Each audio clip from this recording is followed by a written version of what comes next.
sound rational, or you're not gonna hear the links between things that I'm talking about. But just know I'm not crazy. I mean, this year is gonna make everybody crazy, but I'm just a man like you guys. You always gotta remember that NASA future war document circa 2025 that they released back in 2001. They were telling you everything that's going to be happening when it comes to war in 2025, but not the war that you're thinking of. It's not a war between countries. It's a war between the elites and the civilians. That's why NASA was the one that came up with it. And the things that most of us are experiencing right now, they planned that out. 24 years ago, they knew it in detail, everything that would be happening now, right? Like, it says that they would be releasing extremely heavy psychological operation, right, on the whole world. So, the whole Donald Trump thing, I'm sure that's part of it, right? And not only that, the AI, right? Like the artificial intelligence is, I'm sure, part of the psychological operations because it disrupts reality, right? Like the further it goes, it's gonna mess our minds up, right? Which in turn will mess up reality because this whole universe is inside of all of our minds. So if you break everyone's mind, you break the universe. Anyway, there's so people are experiencing a lot of people, including my own family, have experienced this year, okay, pneumonia. There's people that claim to have been in Puff Daddy's group of entourage, right? Who are now claiming to have all gotten pneumonia. His ex-girlfriend got pneumonia and died. His ex-bodyguard is now on the news saying that he knows how he got it. It's cyanide poisoning. Cyanide breaks down in the human body, and the resulting side effect is pneumonia in the lungs. So when you think about that, you think about, okay, in the NASA war document, they're saying that they're going to have swarms, right, of nanomachines and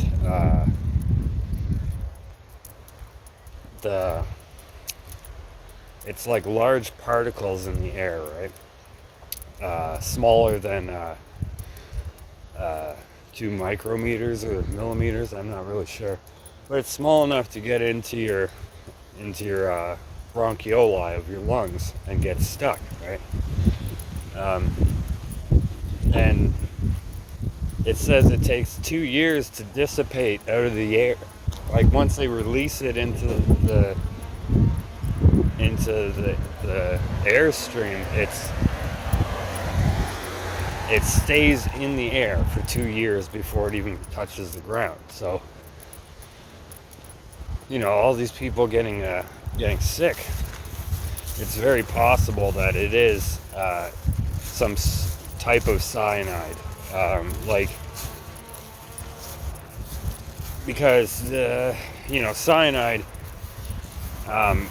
too much at once, you're gonna know immediately, right? You're gonna foam at the mouth, your stomach's gonna start eating itself immediately, and you're gonna die. But you're gonna know that you're gonna die, right? So it's not just straight cyanide, right? Like rat poison type stuff. Okay, like when you smoke a cigarette, right? You breathe it in and then you breathe it out, right? And you notice the smoke is blue, right? The blue color is from the cyanide that they put in it, right? They spray the tobacco plants with hydrogen cyanide so that when you take a puff of the cigarette, the smoke doesn't burn your throat and make you cough, right? Like if you smoke a joint, right, marijuana, you take a puff, you're gonna cough, right? Because there's no hydrogen cyanide burning the hairs in your throat, preventing you from coughing.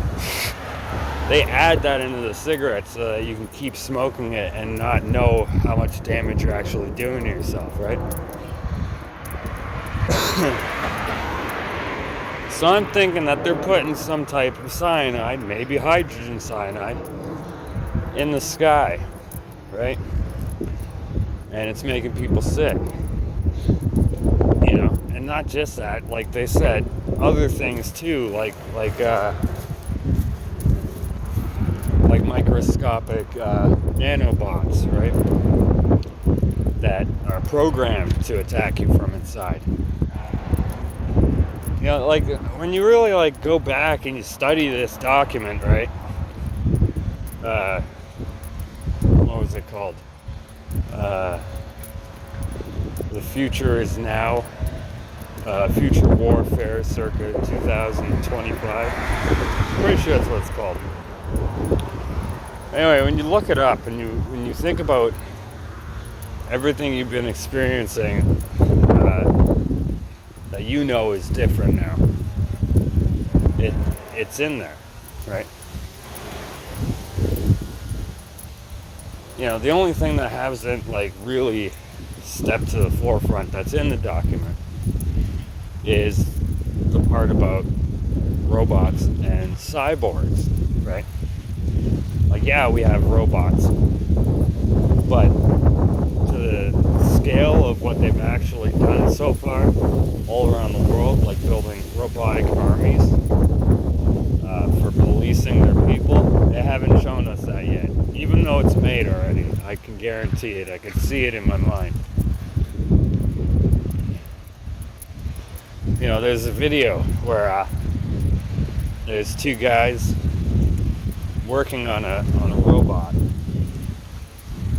and he hits the execute button on the computer, right? Like whatever he was programming it to do.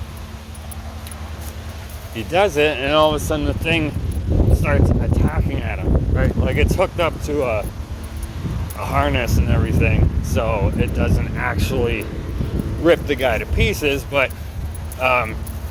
if it wasn't hooked up, it totally would have. It would have ripped that guy's face right in half on camera. And like I slowed it down. The thing's looking at the guy. Like it's looking right at him, swinging it, flailing its arms in a very violent way the whole time. Like he's locked on the guy. You know, it like, and you can see for a split second, it realizes that it's hooked up by its back to something, right? And it tries getting at it and it can't reach it, and then it attacks the guy the next split second later. So it's very, it knows what it's doing, right? It wanted to kill him. You know, and it's like, well, when you see a video like that, and it's not an AI video, it's like, well, what were they programming it to do? Right? Like it must already have a program to attack human beings for it to accidentally use that program to attack human beings. You understand what I'm saying? Like it didn't just do that on its own. Like they might have made a mistake and hit the wrong button or something, but that intellect, that attack mode is already in it. You see? You know, you guys ever seen the Animatrix? There's an animated short film called The Second Renaissance. You should really watch that. You know, last time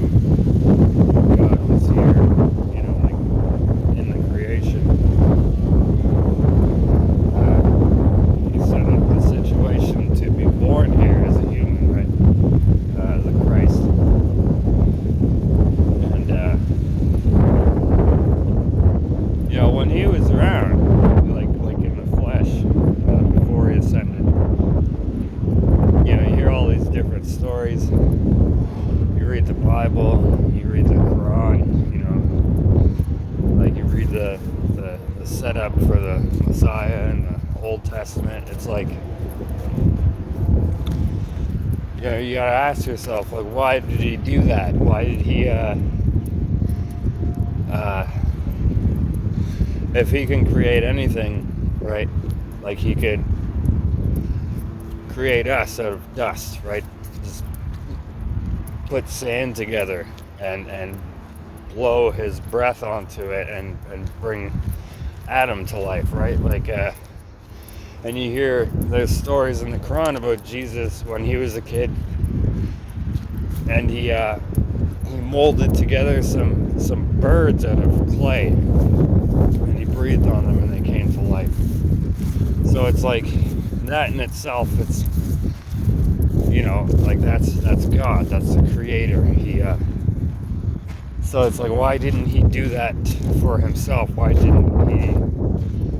he not make an avatar body and then breathe life into it, right? Something that was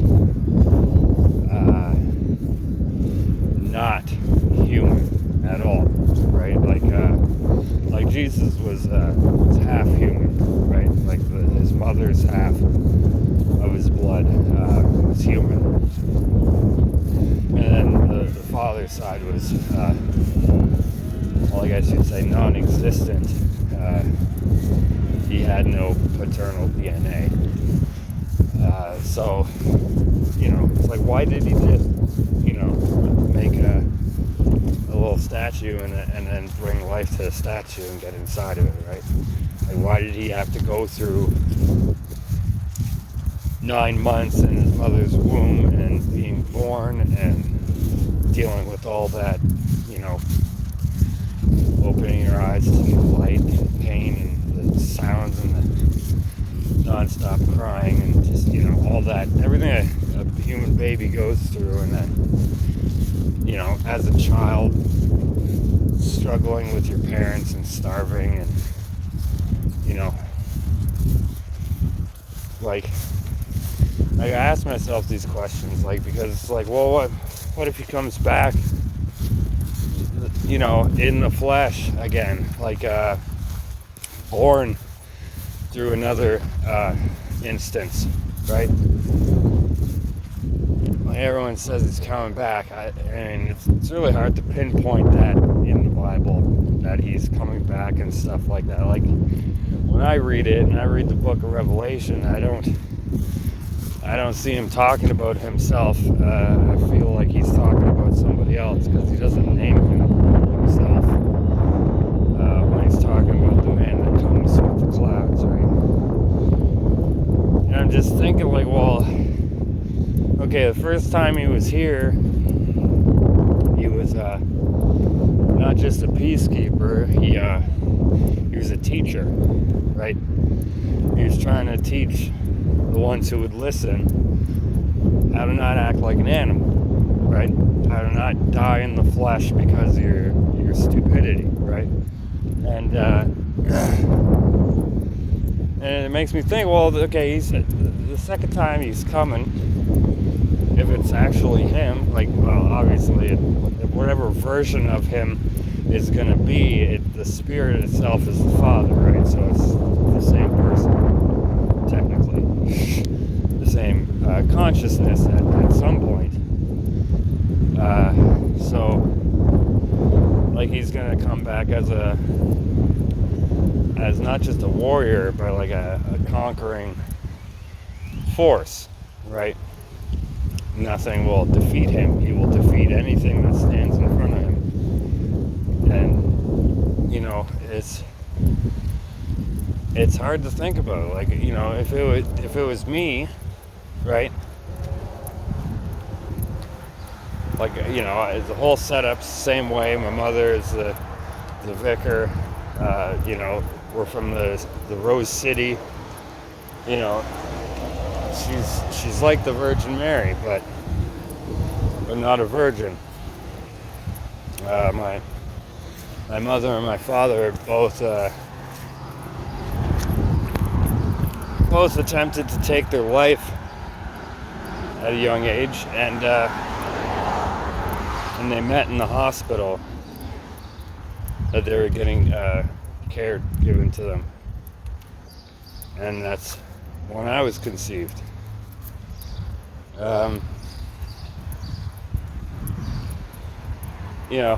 It's like, well, the first time when Jesus was a child, right? He snuck off from his parents and went into the synagogue and read all the books in a few days, right? They couldn't find him, and they eventually found him there, and he read all the books, and he knew who he was after that.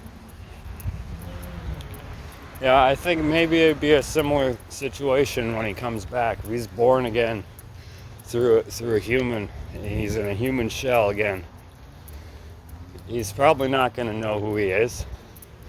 It's probably going to take a lot of convincing and a lot of research to eventually come to that conclusion, right? Like, even with myself, I've shared with you guys seems like 100 different stories of my life, and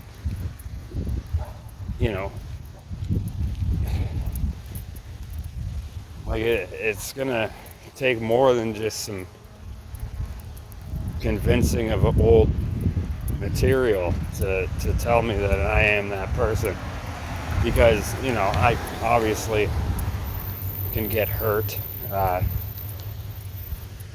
Things happen to me a lot that are not pleasurable. Like even though I've come to the Father and the Spirit of Jesus, and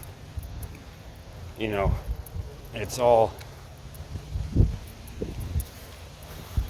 a lot of information to process, right? Like it's like I wouldn't remember if I was, and like I'm saying, like it would take an extreme event of disbelief, of a miracle, to convince me that I am truly that guy. It doesn't matter how many number patterns or likenesses or coincidences or algorithms or anything.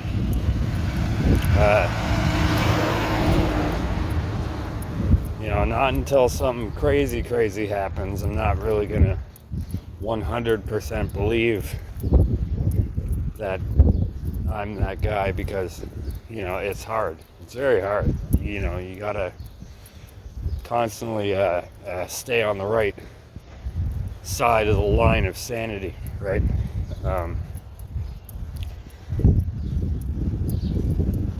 It's not, if you put yourself in my shoes or in that person's shoes, like it would be a lot to come to that and to really believe it. Like I would have to gain control of the wind, or like something huge, some kind of crazy superhuman ability to really start doing something, or to realize what I should be doing.